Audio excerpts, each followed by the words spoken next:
everybody, this is Miranda Kleins, and this is take 2 of my portfolio presentation. I apologize that I have to upload a second one, but I did not quite read the instructions as thoroughly as I thought, so I chose the wrong competency the first time through. So this is my second attempt at it using the directions correctly. Let's get started. Okay, so the first competency that we were told to utilize was number 7, and this is about marketing and public relations. So number 7 talks about the importance of being knowledgeable and how to create a business plan and how to have policies and procedures that are going to promote a positive image to the community, to our staff members, to our families, to whoever. So we'll talk about how I demonstrate that in a second with my artifact. Number 5, this is the competency that I'm going to be real, guys. I really enjoyed delving into. This one is about programs, operations, and facilities management. Now, this one has 4 subsets, and I kind of combined nutrition and safety into one. Because the knowledge of nutrition and requirements, that is about knowing the policies and then knowing how to enact those policies. So in Missouri, our policies and laws look just a little bit different than your guys' way out in California. However, I have to be knowledgeable of what types of meals I have to serve, how much of different types of food I have to serve to kids, and then not only that, but how I serve it. So all of our meals have to be served family style in order to qualify for licensure. The second part of this is understanding how to create a learning space that is effective in the use of the space we had, and it's aware of, or we're being cognizant of child development principles as well as color theory and how to help children regulate their behavior, because we know that if kids have difficulty regulating their own emotions, we can help them by regulating their spaces through the use of light and what have you. And we'll talk about that in the artifact in a second. The final section is all about playground safety, recognizing that playgrounds are not just a place where kids can get their gross motor skills developed and what have you. It is an extension of the classroom. So it's a place where children can explore their natural environment as well as work on some of those other skills that we would see within the classroom. So literacy, dramatic play, fine motor, all that stuff. Playgrounds are also an opportunity for us as educators to give our kiddos a chance to fail safely. So, exploring their world, taking risks without the risk of falling over and like snapping our neck. So, the chance to fail safely, maybe we fall and we get a little boo boo on our knee, but everybody's cool. Okay. So, my first artifact is my handbook and my business plan. I chose both of these to illustrate why I am competent at number 7, the marketing and public relations competency. So let's go back. We can look at that. Whoop, there it is. So I chose both my handbook and my business plan for this part, or for this artifact, because my handbook demonstrates my professionalism, it demonstrates the consistency in my policy, and it really shows the public, funders, families, what have you, that we are a legitimate operation, that we're going to hold our staff to the same level of accountability regardless if you're a director, you're a cook, whoever. It's also clearly written so that when people from the outside look in, they can completely understand it. And then as far as the business plan aspect of things, that really highlights the connection between community and the center. So I don't just talk about why families should come to us and why I think, our target audience is going to be is going to want to choose us over our competitors. It also talks about the benefit that our business is going to have as a whole for, Columbia, Missouri. Okay, my second artifact is my sample menu, and this goes along with the competency for number 5, that program and operations management. When we look at the menu, I tried to include foods that every Midwestern kid is familiar with. That's why you're going to see some pot pie and grilled cheese, because we know how to get our home foods on our comfort foods. That's the word I was looking for. But I also try to include foods that kids may not be familiar with. That way we can start trying to learn about, I don't want to say different cultures because this is a very, stir fry, this is going to be in a very Americanized version of stir fry. But it's a chance for our kids to try foods that maybe they haven't experienced. And for our less fortunate children, maybe foods that their families don't have the money to purchase.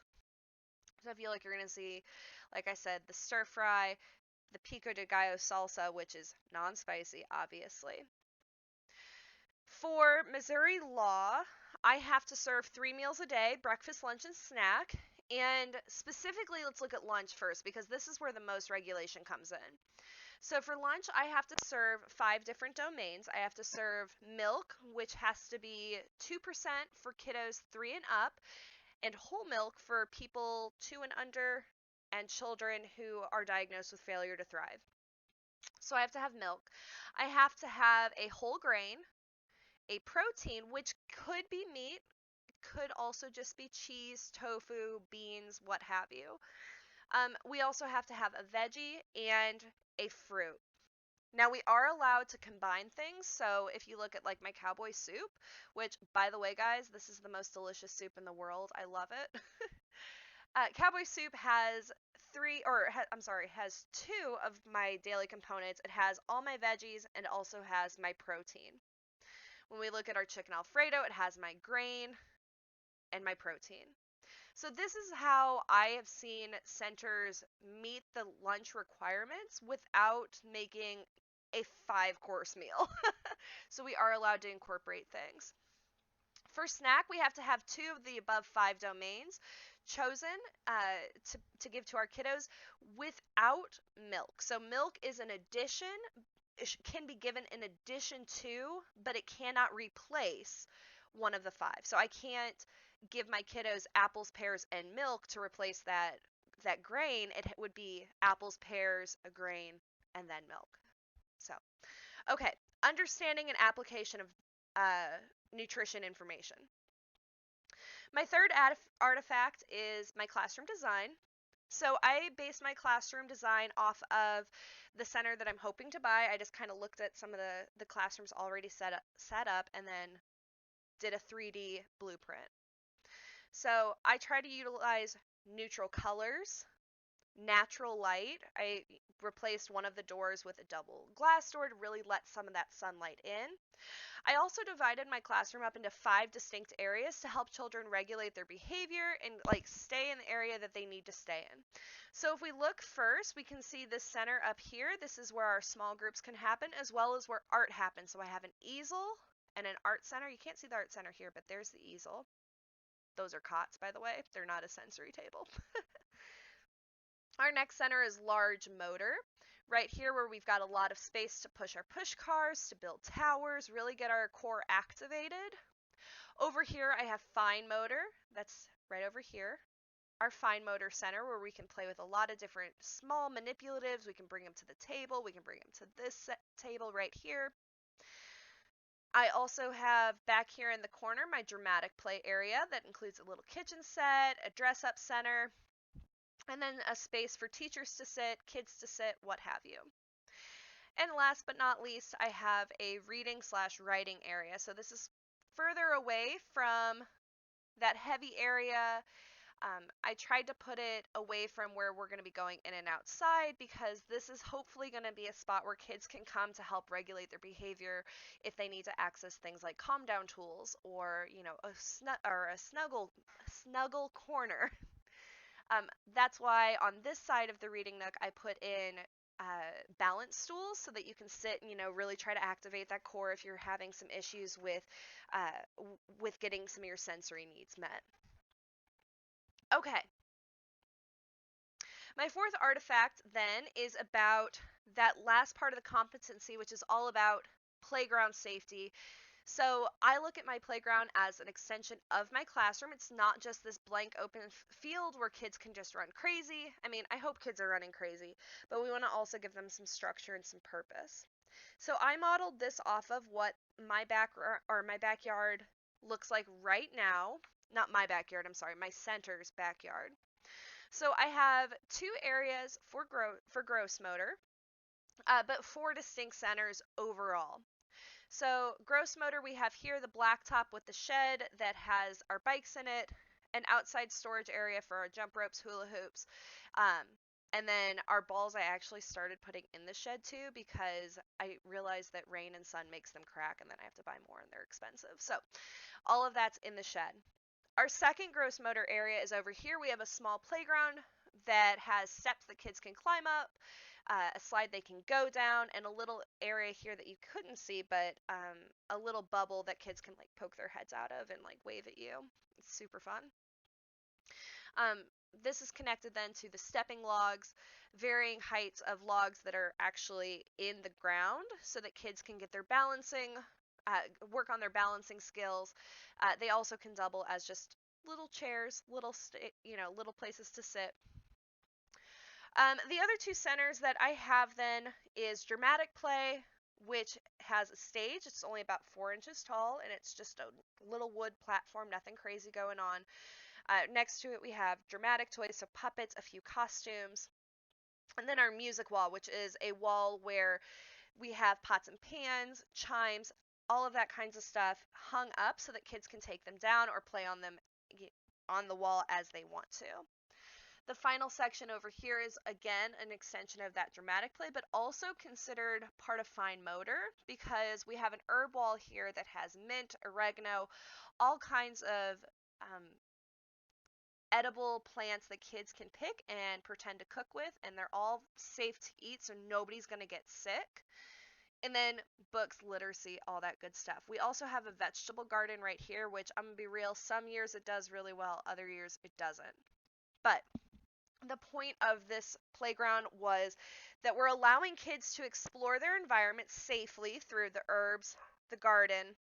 We're also encouraging children to test their limits, to take a little bit of risk without serious risk to their health and safety. Hence these stepping logs, they're in the ground, they're not above ground, or they're not just sitting on the ground.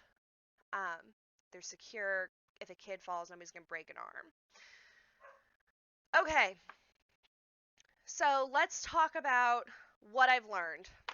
So the first thing I've learned is that classrooms are expensive, guys. When I was using the online tool to create this really awesome 3D model of my classroom, Kaplan had it where you could, as I'm placing this couch right here, I could press a little icon, it would tell me how much that couch is. So these chairs right here, each chair is $169. $169 for that little thing right there.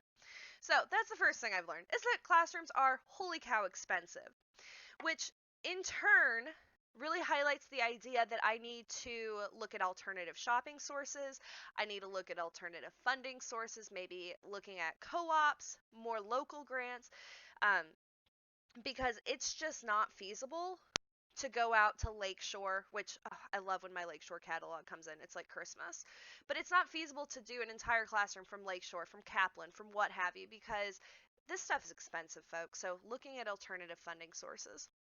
The second thing that I took away was that policy really does matter. This is something that I had not really paid much attention to. I didn't really think, honestly, before this class that it mattered that much. But really what I've seen through the creation of my business plan is that it does matter, because when I take my business plan to the funders and I can back it up with my handbook, and I can say, look, not only are we saying that we're safety conscious and that we're here to promote really awesome education for your kiddos, we have policy that backs that up. So policy is so crucial in demonstrating that, not just to our potential funding sources, but to families and the community partners who are coming into our center and interacting with our staff and with the director, all that stuff. The last thing I took away, I kept this the same as, presentation 1.0. But moving forward, I really do think that this class has helped highlight the possibility of purchasing my own center. Prior to this class, I did not think that was a realistic plan, didn't think it was something that I could ever achieve or that I had the skills to do.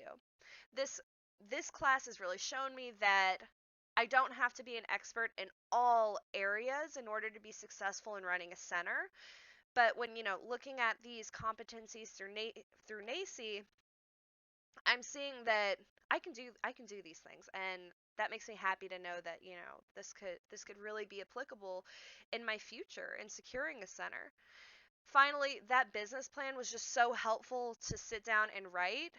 I was really nervous about it at first, seemed like a very daunting task, but when I sat down and really reviewed every little section, I saw that in my community there really is a need, and I really, if I had the money, I really do have the capability to meet that need and do it in such a way that I make a profit. Nothing crazy, not like we're going to write I don't know, we're not going to write home and tell mom that we're millionaires, but that I could carve out a living at this. So, that's very exciting.